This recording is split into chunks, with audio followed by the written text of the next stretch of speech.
Today on Beyond the Gates, we take you to Fullerton, about a half-hour drive mostly north from Laguna Woods. Fullerton is one of the older towns in Orange County with a quaint downtown area we will visit later. To call Fullerton a college town is a gross understatement. In addition to the massive Cal State University, Fullerton, the city, hosts Fullerton College, Hope International University, and 3 other specialized colleges. And later today, in today's program, Susan will take you to the Fullerton Arboretum, part of the Cal State University Fullerton campus. But now we are going to introduce you to the Muckenthaler Cultural Center, better known as the Muck. And here to tell us all about it is Farrell. Just a gorgeous day here. I'm here with Farrell, the CEO.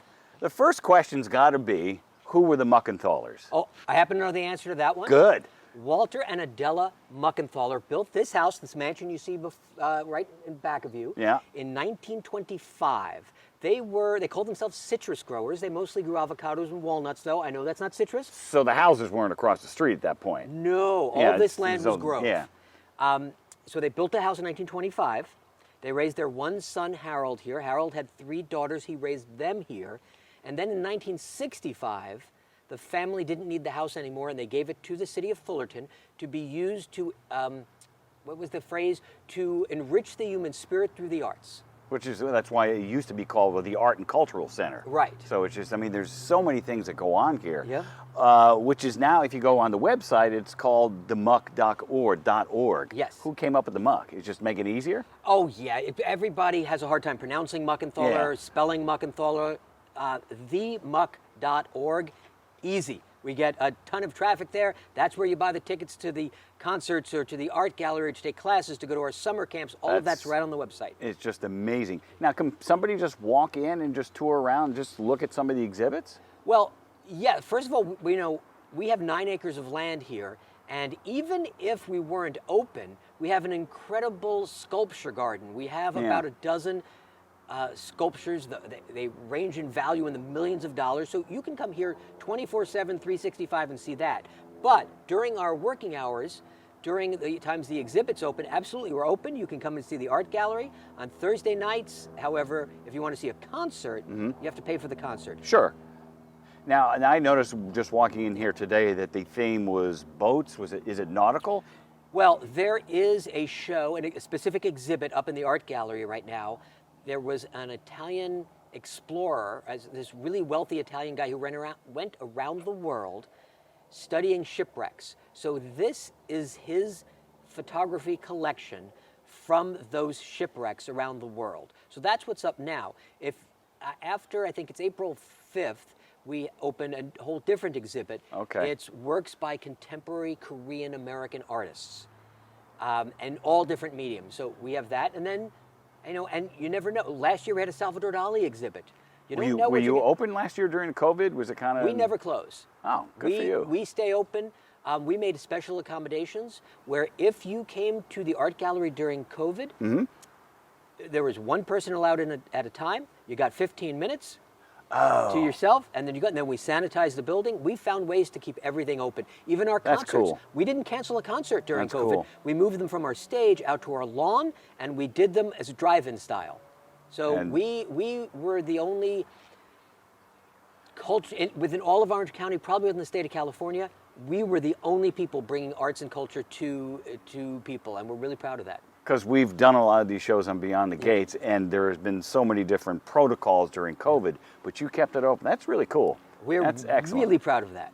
Now, through the years, you've won many, many awards. There's one award, I believe it's 2016. It's called the STEAM Award. What is that? Well, that was before I was here, but the STEAM Award stands for Science, Technology, Eggs, Arts, and Margarine.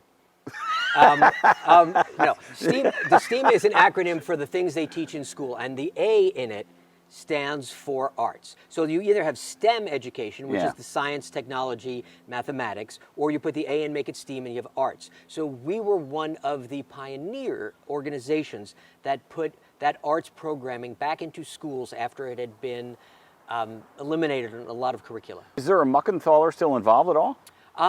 Yeah, quite a bit. There's 3 Muckenthalers on our board right now. Austin, whose name is Muckenthaler, Austin Muckenthaler, he is more of a distant relative, but we have two of the grandchildren of Harold who grew up here. Now, you mentioned before about all these different activities going on between the educational classes, which you do educational classes outside as well, don't you? Yeah, we are just about anywhere the arts are needed and where I saw something about a prison. We're in about a half a dozen different maximum security prisons in Southern California. We're in homeless shelters. We're in transitional housing units. That's cool. We are in homes for pregnant teens. We have a program for parolees. We have a summer camp, summer arts camp for kids on the autism spectrum. Wow. But we also have classes and camps for everybody. You know, we have a seniors program. We go into senior centers all over Orange County and run classes there. If you happen to know sort of a village where they specialize in, where people go to where they retire. That's like us. No.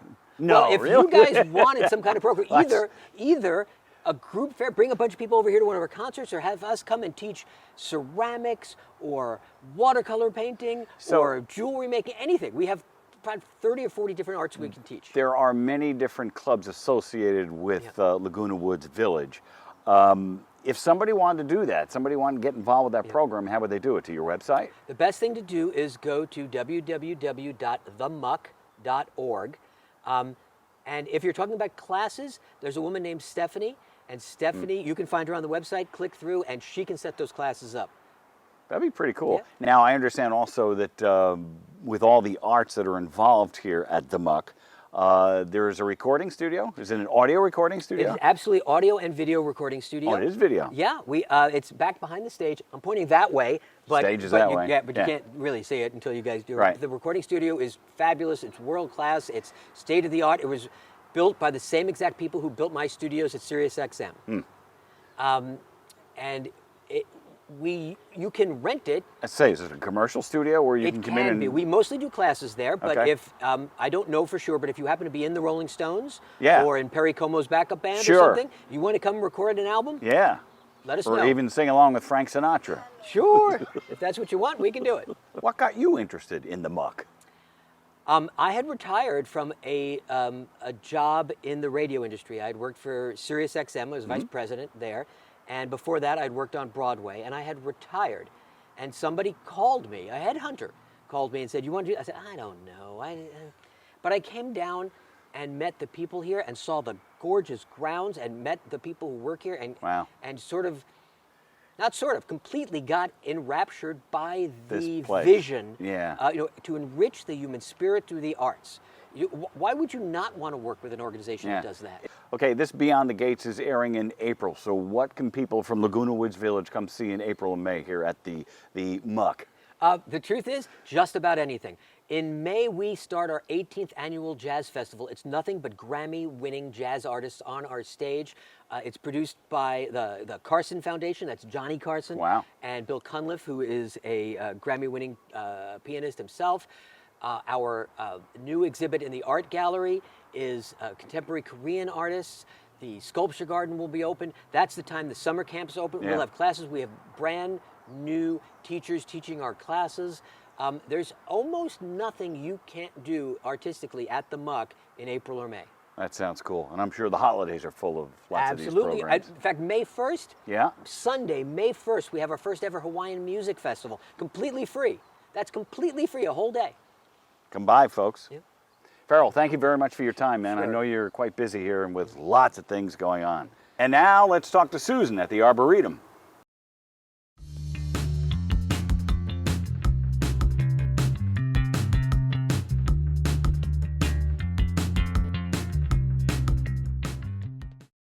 We're here at the Fullerton Arboretum, and with us here today is Greg Ponchetti, who's going to guide us through. Welcome, Greg. Hi Susan, welcome to the Fullerton Arboretum. Let's get our tour started. I'm ready. Greg, it's wonderful being here with you, beginning of our tour in this amazing 26-acre arboretum. So we're standing in front of the Heritage House, right? Correct. And maybe you can tell us a little bit about that. So the Heritage House is an example of East Lake Victorian architecture. Oh. It was actually built in close to downtown Fullerton in 1894. Oh my gosh. Yeah. And then it was moved here, I believe, in 1975. All right. In the 70s, right when the Arboretum was just getting started. I see. There was a little mishap during the move and rebuild process, and the roof caught on fire. Oh no. But obviously that has been repaired now, and it's standing here. Well, it's in absolutely pristine condition, so I imagine a lot of maintenance has gone on and renovating it and making it look so fabulous. Yes. Absolutely. So, yes, the outside is made to look just like it was in 1894, and then all of the furnishings inside are actually period pieces from that time as well. And back in 1894, this was the home of Dr. Clark. You can see his name on there. Yes. You know, back in those days, you would live and work out of your house. Of course. So that was that corner room right there was actually the doctor's office. He was the first doctor of Fullerton and the first coroner in Orange County. Oh my. Yeah. All right. And today there are tours available on weekends. That take you in through the house. Correct. and- Except we have not started the tours back up since the pandemic. Okay.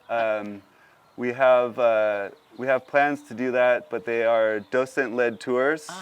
The docents usually, you know, wear the they get in standard. 1800s gear, Exactly. a dress. Absolutely. Oh, so it's very, very realistic tour. Yes. And they talk about life during that period. Exactly. Life during that period. They give you a tour of all the doctor's tools. Okay, well, this is fascinating, so shall we move on? On the left is our palm collection.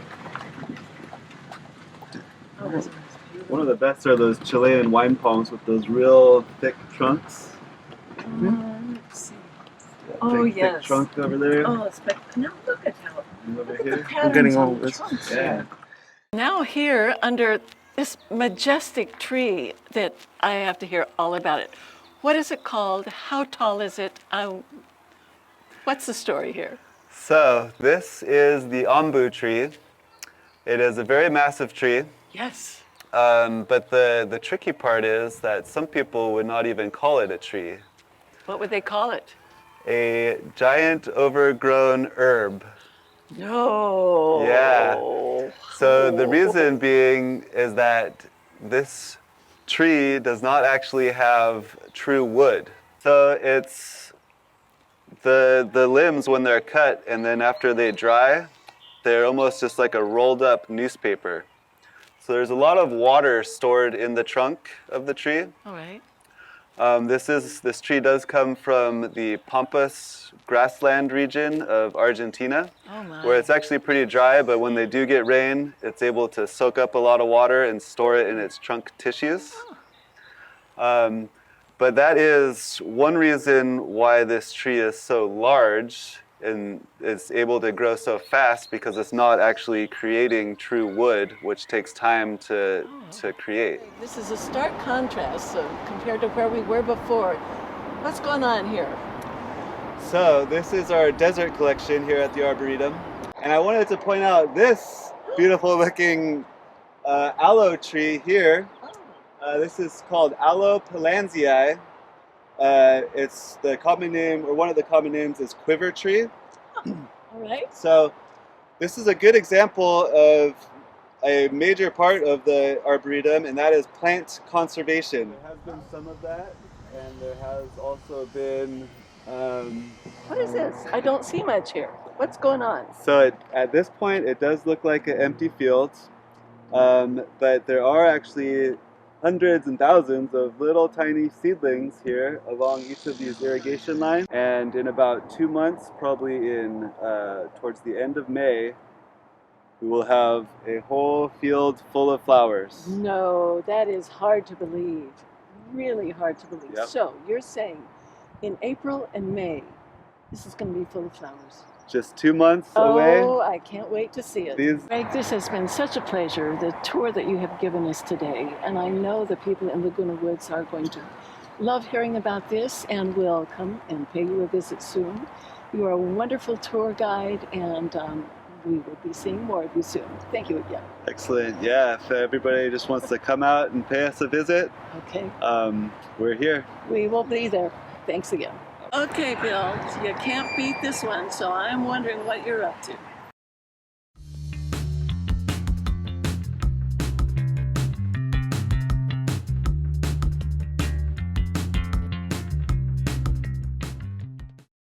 Thank you, Susan. I'm here in Fullerton and at the Les Amis with Jinan. You have a very unique restaurant here. Yes, we and I'm do. looking at this menu, and it has the history. It's a family history, really? And it started in Beirut? Can you tell Yes. me a little bit about that? It goes back a few generations. Okay. Maybe 3.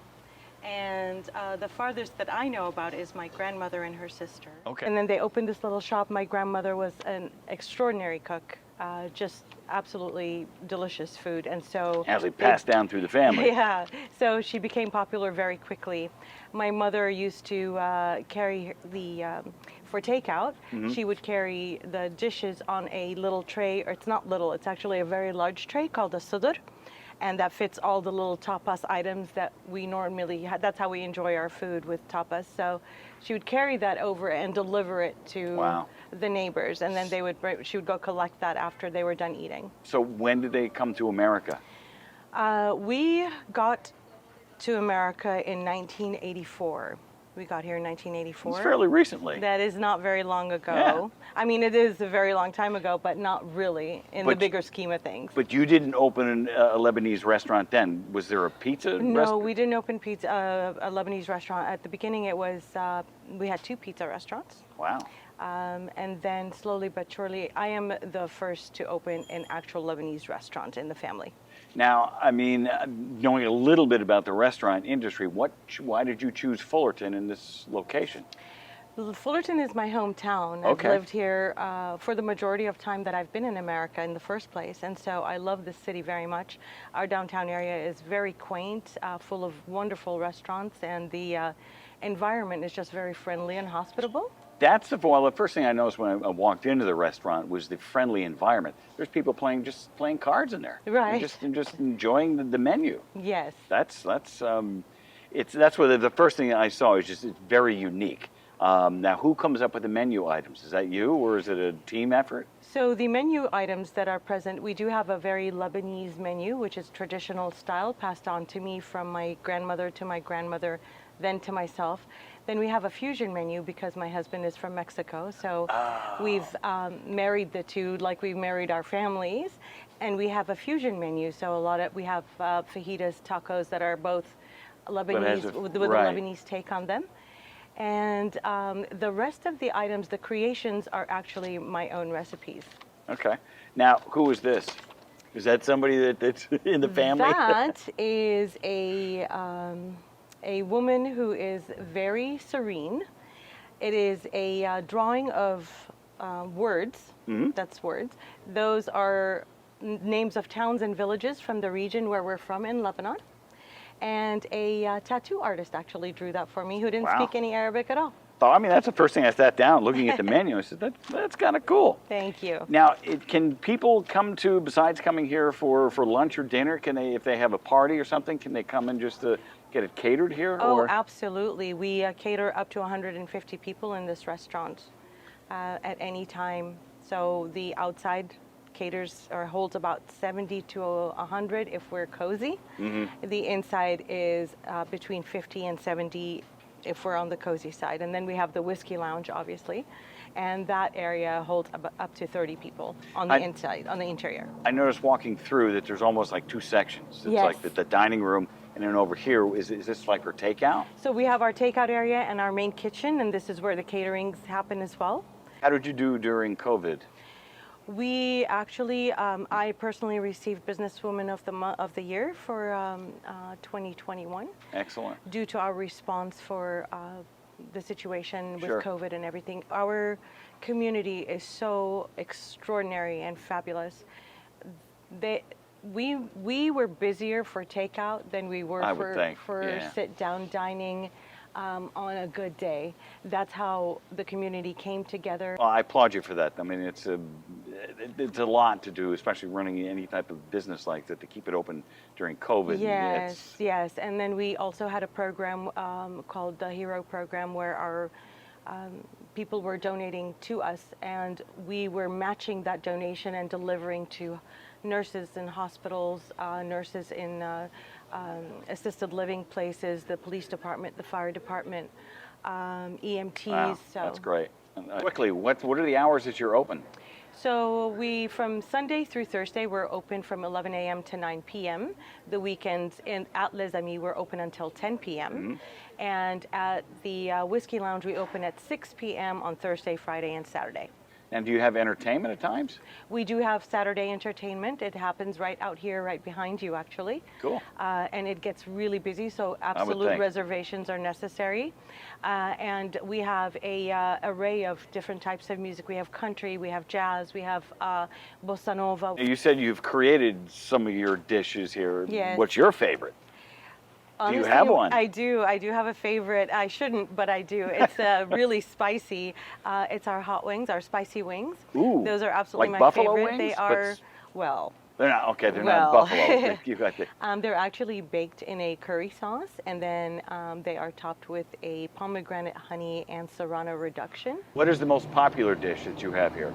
We have quite a few. The signature dish for the restaurant is the fried cauliflower. Definitely have to Oh, that's try that. good. It's an appetizer. It also comes on a couple of main courses or main dishes if you order them that way. I applaud you. Thank you so much. Jinan, thank you very much for your time. I know it's tough running a restaurant, and we appreciate your time here Of this course. afternoon. Thank you for coming in and choosing us. Sure. Thank you.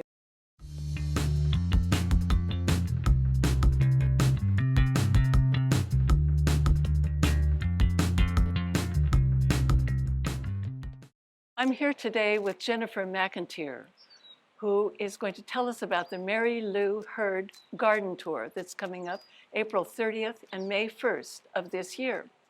Jennifer, it's a pleasure having you with us today. Susan, thank you for giving me the opportunity.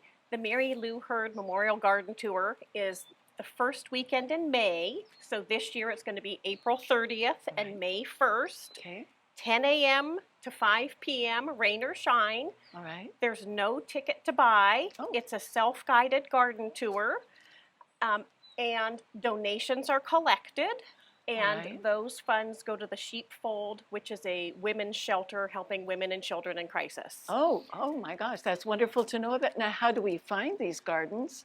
And when do we hear about the details? We have our famous garden tour guide available at local nurseries. Oh. You can also go to our website, herdsgardentour.com. Okay. It's available to print at home, and you can plan your day. We have 42 gardens on the Oh my tour gosh. this year, but a lot locally, San Clemente, Rancho Santa Margarita, 4 are in Mission Viejo. When I'm not a garden host myself, I visit maybe 4 to 6 gardens per day because Oh. you just drive yourself. I see. Take a look at the inspiring and very personal gardens. Okay, so let me get this straight then.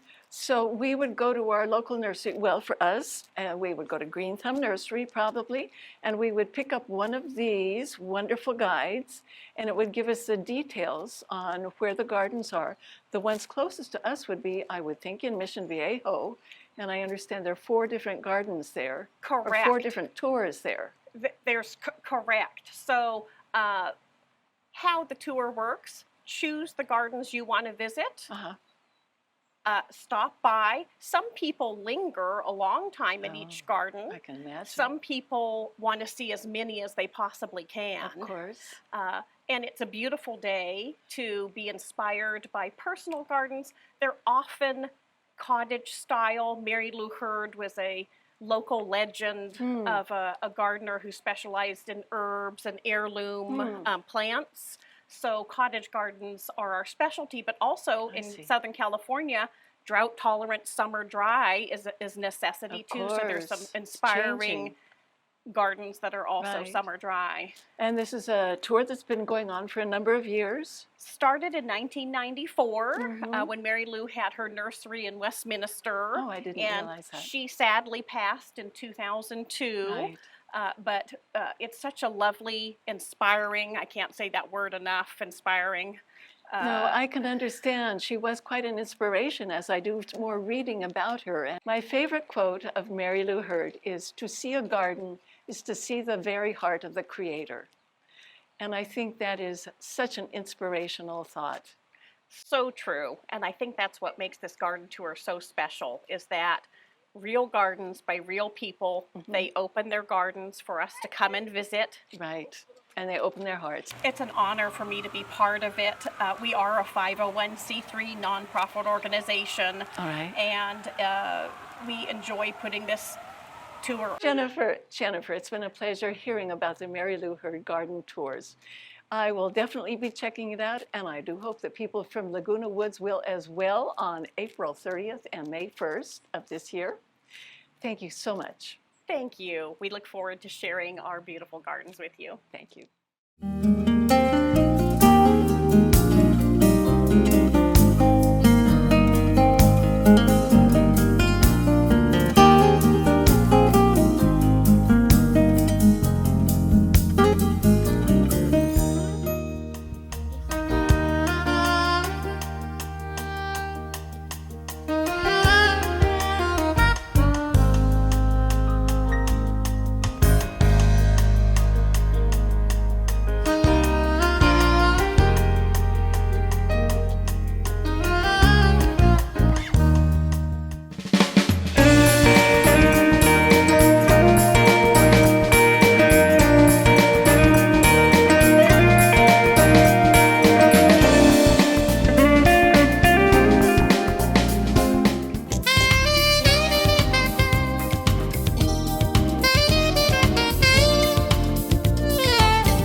Thank you very much for tuning in to Beyond the Gates.